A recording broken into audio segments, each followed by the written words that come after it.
2017 sera l'année du printemps des marketplaces B2B en Europe.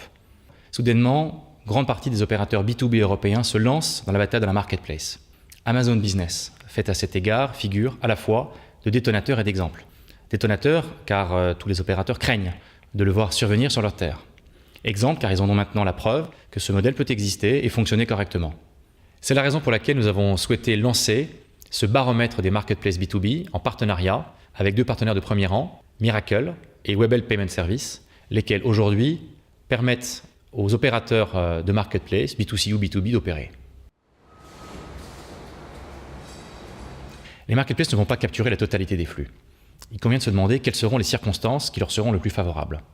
Certainement, ce sera le cas toutes les fois qu'il y aura une question de disponibilité des produits, toutes les fois qu'il y aura une longue traîne à la fois de fournisseurs et de produits, de marchands et de produits, toutes les fois qu'il y aura une forte fragmentation en amont et en aval, toutes les fois où il y aura la possibilité de se reposer sur un tiers pour la logistique et de se focaliser sur la capacité à concentrer un flux client important et de lui faire bénéficier d'un choix presque illimité.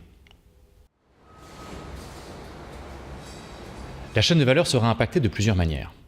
D'une part, il est probable que les marketplaces redonnent soudainement vie à un certain nombre de stocks potentiellement un peu dormants répartis sur le territoire afin de créer un concept de stock central virtuel à la disposition de quiconque en a le besoin, la demande, et qu'ainsi elle redonne vie globalement au flux et au commerce.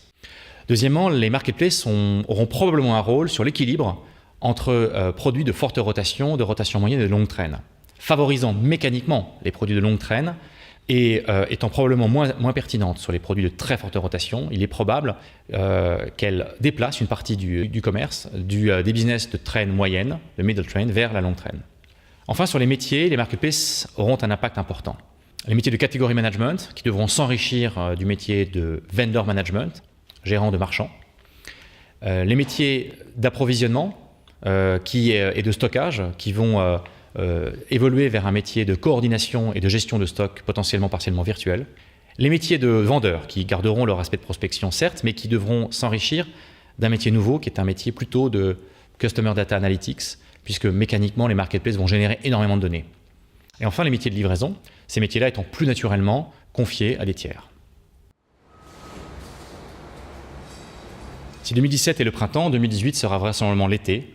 Ce n'est que d'ici un an, à minima, voire plus, que nous commencerons à voir les opérateurs recueillir les fruits de leurs travaux. Mais c'est en grande partie aujourd'hui que les places se préparent afin qu'elles se gagnent demain.